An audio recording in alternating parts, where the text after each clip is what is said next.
ಆಗ ನನಗೆ ತೃಪ್ತಿ. ಪದ್ಮಶ್ರೀ ಪ್ರಶಸ್ತಿ ನಿಮ್ಗೆ ಸಿಕ್ತಲ್ಲ ಸರ್, ಆ ಸಂದರ್ಭದಲ್ಲಿ ನಿಮ್ಮ ಬದುಕು ಸಾರ್ಥಕ ಅಂತ ಅನ್ಸ್ಬಿಡ್ತಾ ಅಥವಾ ಇನ್ನೇನಾದ್ರೂ ನಾನು ಮಾಡ್ಬೇಕು ಅಂತ ಅನಿಸ್ತಿದೆ ಹೇಗೆ? ಅಲ್ಲ, ಅದಿದ್ದೇ ಇದೆ ಸರ್, ಅದೇ ಇದಿದ್ದೇ ಇದೆ. ನಾನು ಮುಂದುವರೆದು ಇನ್ನೂ ಏನ್ ಮಾಡ್ಬೇಕು ಅನ್ನೋದಿದೆ, ಅದು ಬೇರೆ ಪ್ರಶ್ನೆ.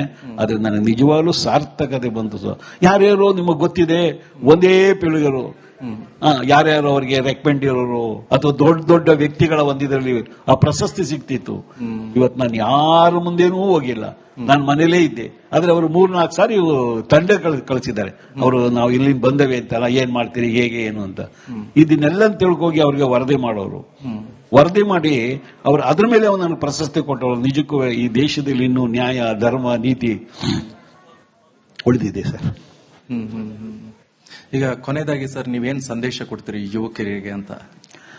ಏನಿಲ್ಲ ಸರ್, ಸಿಂಪಲ್. ಈ ನಾವು ವಿದ್ಯಾರ್ಥಿ ದಶೆಯಲ್ಲಿ ಆಟ ಆಡಿದ್ರೆ ಕೊನೆಯಲ್ಲೆಲ್ಲ ಹೋಗ್ಯದೆ ಈ ಗೇಟ್ ಕಾಯೋದು, ಅವ್ರಿಗೇನೋ ಜೀವನ ಮಾಡಿಕೆ ಸಣ್ಣ ಸಣ್ಣ ಕೆಲಸ ಉಳಿಸ್ಕೊಂಡು ನಮ್ಮ ಬದುಕನ್ನೆಲ್ಲ 50 ವರ್ಷ ಹಾಳು ಮಾಡ್ಕೋತೀವಿ. 5 ವರ್ಷ ಕಷ್ಟಪಟ್ಟು ನಮ್ಮ ವಿದ್ಯಾರ್ಥಿಗಳು ತಪಸ್ಸಿನಾಗೆ ಓದಿದ್ರೆ ನಿಜವಾಗ್ಲೂ ಅವ್ರ ಬದುಕು ಸುಂದರವಾಗುತ್ತೆ. ಮೊಬೈಲ್ ತೆಗೆದು ಬಿಸಾಕ್ಲಿ, ಸರಳವಾಗಿರ್ಲಿ, ಹಗಲು ರಾತ್ರಿ ಕೃಷಿ ತಪಸ್ಸು ಸರ್ ಅದು ವಿದ್ಯಾರ್ಥಿ ಜೀವನ ಅಂದ್ರೆ. ಆ ತಪಸ್ಸನ್ನು ಅವರು ಮಾಡಿದ್ರೆ 50 ವರ್ಷ ಅವರು ಸುಖವಾದ ಜೀವನ ಮಾಡ್ಬೋದು, ಸಮಾಜ ಸೇವೆ ಮಾಡ್ಬೋದು. ಈಗ ನೋಡಿ, ನಾನು ಇಲ್ಲಿ ಬಂದು ಕುಂತ್ಕೊಳ್ಳೋಕೆ ಏನ್ ಕಾರಣ ಇದೆ?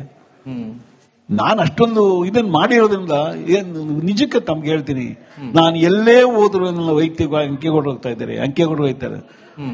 ನಾನು ಅಲ್ಲಿ ಬಂದವ್ರನ್ನ ನಾನು ಯಾರನ್ನೂ ಏಕವಚನದಲ್ಲಿ ಮಾತಾಡ್ಸಿಲ್ಲ, ಯಾರನ್ನೂ. ಮೊದಲು ನಾವು ಅದನ್ನ ಕಲ್ತ್ಕೋಬೇಕು, ಎಲ್ಲರಿಗೂ ಬೆಲೆ ಕೊಡಬೇಕು.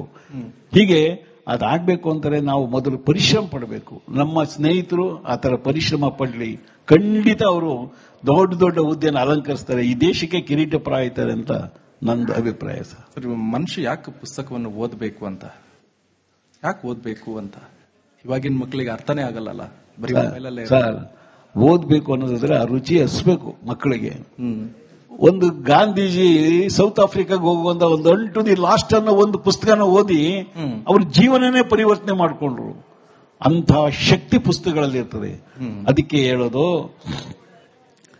ಗ್ರಂಥ ಹಿಡಿಯದ ಕೈಗಳು, ಗ್ರಂಥ ನೋಡದ ಕಣ್ಗಳು, ಗ್ರಂಥ ಓದದ ನಾಲಿಗೆ, ಗ್ರಂಥ ಕೇಳದ ಕಿವಿಗಳು, ಗ್ರಂಥ ತರಂಗ ಹೋಗದ ಮನ, ಇವೆಲ್ಲ ಮಾನವ ರೂಪಿ ಮೃಗಗಳು ಅಂತ ನಮ್ಮ ಹಿರಿಯವರು ಹೇಳಿದ್ದಾರೆ. ಪುಸ್ತಕವನ್ನೇ ಓದ್ತೇನೆ, ಪುಸ್ತಕವನ್ನೇ ನಾವು ಆಲಿಸ್ತೇನೆ, ನಾವೇನ್ ಸಾಧಿಸ್ತೇವೆ ಅಲ್ಲ ಸರ್. ಯಾರು ಎಷ್ಟೇ ಎತ್ತರಕ್ಕೆ ಹೋಗಿರ್ಲಿ, ಈ ಗ್ರಂಥಾಲಯದ ಮೂಲಕನೇ ಅವ್ರು ಹೋಗಿರೋದು. ದಯವಿಟ್ಟು ಅದನ್ನು ತಿಳ್ಕೊಂಡು ನಮ್ಮ ಮಕ್ಕಳುಗಳು ಆ ದಾರಿಯಲ್ಲಿ ಓದಿದ್ರೆ ಖಂಡಿತ ಅವ್ರು ಸಕ್ಸಸ್ ಆಗ್ತಾರೆ ಅಂತ ನನ್ನ ಅಭಿಪ್ರಾಯ ಸರ್. ನಿಮ್ಮ ಈ ಜೀವನ ಶೈಲಿ ಅದ್ರ ಬಗ್ಗೆ ಏನಾದ್ರೂ ಯಾರಾದ್ರೂ ಬರೆಯೋಕ್ ಮುಂದೆ ಬಂದಿದ್ರ?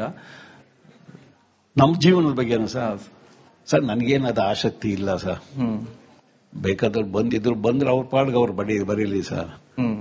ನಮ್ಮ ಬದುಕು ಬರೆದ್ರೆ ರಕ್ತದಲ್ಲಿ ಬರಿಬೇಕು ಅಂತ ರೋಚಕವಾದ ಬದುಕು ಸರ್. 2 ಜೊತೆ ಬಟ್ಟೆ, 3ನೇ ಜೊತೆ ಇಲ್ಲ. ಈಗ ಇದು ಬಂದ್ಮೇಲೆ ಯಾರ್ಯಾರೋ ಸ್ನೇಹಿತರು ಇದು ಮಾಡಿದ್ದಾರೆ, ಇವತ್ತು ಅಲ್ಲಿಯವರೆಗೂ 2 ಜೊತೆ. ನಾನು ಒಂದು ವಾಶ್ ಮಾಡಿ ಇಟ್ಟರೆ ಇನ್ನೊಂದು ಹಾಕೊಳ್ಳುವೆ, 3ನೇದು ಯಾವ ಕಾರಣಕ್ಕೂ ಇರ್ತಿರ್ಲಿಲ್ಲ. ಯಾವ್ದು ಪ್ರತಿಯೊಂದು ಅಷ್ಟೇ ಬಹಳ ಸರಳವಾದ ಬದುಕು.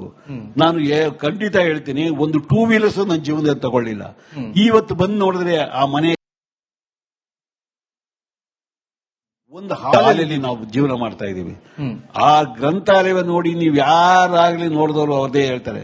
ನಾಗತಿಳಿ ಚಂದ್ರಶೇಖರ್ ಬಂದವ್ರು ನೋಡ್ಬಿಟ್ಟು ಹೇಳಿದ್ರು ಒಂದು ಮಾತು, ಬಹಳ ಚೆನ್ನಾಗಿ ಹೇಳಿದ್ರು. ಪುಸ್ತಕ ಸಂಸ್ಕೃತಿ ಬಗ್ಗೆ ಅವರು ಉಪನ್ಯಾಸಕ್ಕೆ ಬಂದಿದ್ರು. ನಾನು ಈ ಪುಸ್ತಕದ ಬಗ್ಗೆ ಅವ್ರು ನೋಡಾದ್ಮೇಲೆ ಈ ಪುಸ್ತಕದ ಬಗ್ಗೆ ನನ್ನ ಅಭಿಪ್ರಾಯ ಹೇಳ್ಬೇಕು ಅಂತ ಹೇಳ್ತಾರೆ. ಅದು ದಾಖಲಾಗಿರೋದು. ನಿಮ್ಗೆ ಇಲ್ಲಿ ಬಂದು ಟಿವಿ ಮುಂದೆ ಹೇಳ್ತಾರಲ್ಲ, ಅವ್ರು ಹೇಳೋದು ಒಂದು ಮಾತು, ನಾಲ್ವಡಿ ಕೃಷ್ಣರಾಜ ಒಡೆಯರ್, ಸರ್ ಎಂ ವಿಶ್ವೇಶ್ವರರು ಸೇರಿ ಕನ್ನಂಬಾಡಿ ಕಟ್ಟೆ ಕಟ್ಟಿದ್ದಾರೆ. ಅಂಕೇಗೌಡರು ಕಟ್ಟಿರೋ ಪುಸ್ತಕ ಸಾಮ್ರಾಜ್ಯ ಅದಕ್ಕೆ ಈಕ್ವಲ್ ಆಗಿದೆ ಅಂತ ಹೇಳ್ತಾರೆ. ಈಕ್ವಲ್ ಆಗಿದೆ ಅಂತ ಹೇಳ್ತಾರೆ. ಎಲ್ಲಗೊಳ್ಳ ಅಂತಾರೆ. ಆಗಿದೆ ಸರ್. ನೋಡಿದ್ರೆ ಪ್ರತಿಯೊಬ್ಬರು ನೋಡಿದ್ರೆ ನೀವೇನಾರ ಕೇಳಿ, ಒಂದು ಡಿಕ್ಷನರಿ ಅಂದ್ರೆ 6-7 ಸಾವಿರ ಡಿಕ್ಷನರಿ ಇದೆ. ಯಾವುದು ಕನ್ನಡ, ಹಿಂದಿ, ಇಂಗ್ಲಿಷು, ತಮಿಳು, ತೆಲುಗು, ಮರಾಠಿ, ಬಂಗಾಳಿ, ರಷ್ಯನ್ ಭಾಷೆ, ಚೀನಿ ಭಾಷೆ, ಕೊರಿಯಾ ಭಾಷೆ, ಟೋಟಲ್ 20 ಭಾಷೆಯಲ್ಲಿದೆ. 20 ಭಾಷೆಯಲ್ಲಿದೆ. ನೀವು ನೋಡಿ, ಎಲ್ಲೆಲ್ಲಿ ಹುಡುಕಿರ್ಬೇಕು, ಎಲ್ಲೆಲ್ಲಿ ತಂದಿರಬೇಕು, ಎಲ್ಲೆಲ್ಲಿ ಓಡಾಡಿರ್ಬೇಕು. ಯಾವುದೇ ವಿಷಯದಲ್ಲಿ ಮಹಾತ್ಮ ಗಾಂಧೀಜಿ ಬಗ್ಗೆ 2,500 ಬುಕ್ಸ್ ಇದೆ. ಇಲ್ಲಿ ಒಂದು ಕುರಾನ್ ಅಂತ ನೀವು ಹೇಳಿದ್ರೆ 100 ಕುರಾನ್ಗಳಿದೆ. 2,000 ಇದ್ರ ಬುಕ್ಗಳಿವೆ, ಎಲ್ಲ ಪಾರ್ಸಿ ಬುಕ್ಗಳು, ಇದ್ರ ಬುಕ್ಗಳಿದೆ. 500 ಇವು ಬರ್ತವೆ, ಯಾವ ಬೈಬಲ್ ಬರ್ತವೆ 500 ಬೈಬಲ್ 2,500 ಇವು ಎಲ್ಲಿ ಯಾವ ದೇಶದ ಇತಿಹಾಸದಲ್ಲಿದೆ ಸರ್. ನಾನು ಪ್ರಾರ್ಥನೆ ಮಾಡೋದಿಷ್ಟೇ, ಎಲ್ಲೂ ಹೋಗ್ಬೇಡಿ, ಅಲ್ಲಿಗೆ ಬನ್ನಿ. ಯಾವತ್ತೂ ರಜಾ ಇಲ್ಲ, ಭಾನುವಾರ ಸಹಿತ ಅಲ್ಲಿ ಇದಿರ್ತದೆ. ನೀವು ಕುಂತ್ಕೊಂಡು ಓದಿ. ನಾನು ಕೇಳೋದು ಒಂದೇ, ಶಿಸ್ತಿರ್ಲಿ. ಆ ಪುಸ್ತಕ ತಗೊಂಡ್ ಪುಸ್ತಕ ಅಲ್ಲೇ ಇಡಿ. ಒಬ್ಬ ಮನುಷ್ಯ ಯಾವ ಅಟೆಂಡರ್ ಇಲ್ದೇನೆ 1 ಎಕರೆ ಜಾಗದಲ್ಲಿ ಆ ಗ್ರಂಥಾಲಯವನ್ನು ನಿರ್ವಹಿಸ್ತಾನೆ ಅಂದ್ರೆ ನೀವು ಯೋಚನೆ ಮಾಡಿ ಹೇಗಿರ್ಬೇಕು. ನನಗೆ ಗೊತ್ತು, ಜೀವನ ಅತಿ ಶೀಘ್ರದಲ್ಲಿ ನಾನು ಪ್ರಕೃತಿ ನಿಯಮ, ನಾನು ಮುಂದೂಡಬೇಕು, ಹೋಗೋದ್ರೊಳಗೆ ಇದನ್ನು ಸಾರ್ವಜನಿಕವಾಗಿ ಪ್ರತಿ ಮಕ್ಕಳ ಕೈಗೂ ಸಿಗಬೇಕು ಅನ್ನೋದು ಒಂದೇ ನನ್ನ ಆಸೆ ಸರ್, ಅಷ್ಟೇ. ಸರ್, ನೀವು ಆಕ್ಚುಲಿ ಬಸ್ ಕಂಡಕ್ಟರು, ಅದಾದ್ರ ಮೇಲೆ ಶುಗರ್ ಕಾರ್ಖಾನೆ, ಅಲ್ಲಿಂದ ಕೆಲಸ, ಆಮೇಲೆ ಸ್ಯಾಲ್ರಿ ಅದೆಲ್ಲ ಬಂದ್ಬಿಟ್ಟು ಕಂಪ್ಲೀಟ್ ಆಗಿ ಮುಂದ್ಗಡೆ ಬಂದದ್ದು ಹೇಗೆ? ಅದರ ಸಂಬಳ ಎಲ್ಲವೂ ಕೂಡ ಬುಕ್ಕಿಗೆ ಹಾಕ್ತಿದ್ರಲ್ಲ, ನಿಮ್ ಜೀವನಕ್ಕೋಸ್ಕರ ಏನು ಇಟ್ಕೊಂಡಿಲ್ವಾ ಹಾಗಾದ್ರೆ? ನಮ್ಮನೆ 5 ಗ್ರಾಮ್ ಚಿನ್ನನೂ ಇಲ್ಲ ಸರ್, ಏನಿಲ್ಲ ಸರ್. ನಾನು ಎಲ್ಲ ಮೊದಲೇ ಹೇಳ್ಬಿಟ್ಟೆ. ನಾನು ಅವ್ರಿಗೇನು ಹೇಳಿದೆ ಅಂದ್ರೆ, ನಿನಗೆ ಯಾಕಂದ್ರೆ ಹೆಣ್ಮಕ್ಳು ಅಂದ್ರೆ ತೊಂದರೆ ಕೊಡಬಾರ್ದು, ಕಣ್ಣೀರಿಸಬಾರ್ದು. ನಾನು ಇದ್ರ ಬಗ್ಗೆ ನನಗೆ ಇಂಟ್ರೆಸ್ಟ್ ಇಲ್ಲ, ಹೊರಗಡೆ ಇರ್ತೀನಿ ಅಂದ್ರೆ ನಿನ್ಗೊಂದು ಮನೆ ಮಾಡ್ಕೊಡ್ತೀನಿ ಪಾಂಡವಪುರ, ನೀನ್ ಅಲ್ಲಿರೋವ, ನಾನು ತಿಂಗಳಿಗೊಂದ್ಸರಿ ಏನ್ ಬೇಕು ಅಲ್ಲಿ ತಂದಾಕ್ತೀನಿ.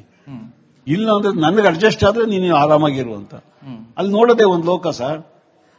ನೀವು ಯಾರ supreme court chief justice Venkatachaliah, Orissa high court ಗೋಪಾಲಗೌಡರು, ನೀವು ಎಲ್ಲಾ ಕರ್ನಾಟಕದ 5 ಜನ ಮುಖ್ಯಮಂತ್ರಿಗಳು ಬಂದವ್ರೆ, ದೇಶ ವಿದೇಶದಿಂದ ಬರ್ತಾರೆ. ಪ್ರತಿದಿನ ನಾವು ನೋಡದೇ ಇರೋ ಎಲ್ಲವನ್ನೂ ನಾವು ಅಲ್ಲಿ ನೋಡ್ತೀವಿ. ನೀವು ರಾಜ್ಯಪಾಲರುಗಳು, ಇದರ ರಾಜ್ಯಪಾಲರುಗಳು ಬಂದು ಅವ್ರು ಹೇಳ್ತಾರೆ, ಏನು ಮಾರಾಯ ನಾನು ನೋಡ್ಬೇಕು ಅನ್ನಿಸ್ತು ಅಂತ. ಹಾಗೆ ಅಂತ ಎಲ್ಲವನ್ನೂ ನಾನು ಕುಂತು ಜಾಗದಲ್ಲಿ ನೋಡಿದ್ದೀನಿ ಸರ್. ದೇವರು ಆ ಒಂದು ಭಾಗ್ಯ ಕೊಟ್ಟಿದ್ದಾನೆ ನನಗೆ. ಇನ್ನು ಮುಂದ್ಲು ಜನ್ಮ ಅನ್ನೋದು ಏನಾರು ಇದ್ರೆ ನನಗೆ ಯಾವ ಹಣ ಕಾಸು ಅದು ಯಾವನ್ನೂ ನನ್ ಗಂಟೆ ಹಾಕ್ಬೇಡ, ಈ ಒಂದು ಸಂಸ್ಕೃತಿನೇ ಬೆಳೆಸಪ್ಪ ದೇವ್ರಿ ಅಂತ ಬೇಡ್ಕೊಂಡೆ. ಎಷ್ಟೋ ಮಕ್ಕಳುಗಳಿಗೆ ಸರ್ ವಿದ್ಯೆ ಸಿಗತ್ತೆ. ಈಗ ಶ್ರೀಮಂತರೇ ಅಂತಾರೆ, ಬಡವ್ರ ಮಕ್ಕಳು ಪುಸ್ತಕ ಹೇಳ್ತಾರೆ ಸರ್, ಅವು ಬಂದು ಓದಿದ್ರೆ ಹೆಂಗೋ ಅನುಕೂಲ ಆಗುತ್ತೆ. ಒಂದು ಬಡವರಿಗೆ ಜೀವನ ಆಗತ್ತೆ ಅಲ್ಲ. ಇವನ್ನೆಲ್ಲ ದೃಷ್ಟಿ ಇಟ್ಕೊಂಡು ನನಗೆ ಗೊತ್ತಿದೆ ಸರ್, ಇದು ಆಡಂಬರದ ಜೀವನ, ಅದ್ರ ಕಡೆ ಮುಖ ಹಾಕಬಾರ್ದು ಅಂತೇಳಿ ಈ ಕೆಲಸ ಮಾಡ್ಕೊಬತ್ತಾ ಇದ್ದೀನಿ ಸರ್. ಇಡೀ ಜೀವನ ಪೂರ ಪುಸ್ತಕಕ್ಕೋಸ್ಕರನೇ. ಖಂಡಿತ ಸರ್. ನೀವು ಯಾರೇ ಅಲ್ಲಿ ಬರಲಿ ಸರ್, ನೋಡ್ಲಿ, ಅಲ್ಲ ಆ ಜಗತ್ತೇ ಬೇರೆ ಸರ್. ಅಂತ ಜಗತ್ತನ್ನ ಕಟ್ಟಿದ್ದೀನಿ. ನಮ್ಮ ಜನ ಅದ ಬಳಸ್ಕೊಂಡ್ರೆ ನಾನು ಪಟ್ಟ ಶ್ರಮಕ್ಕೆ ಸಾರ್ಥಕತೆ ಐತೆ ಅಂತ ಹೇಳ್ತೀನಿ. Thank you so much sir.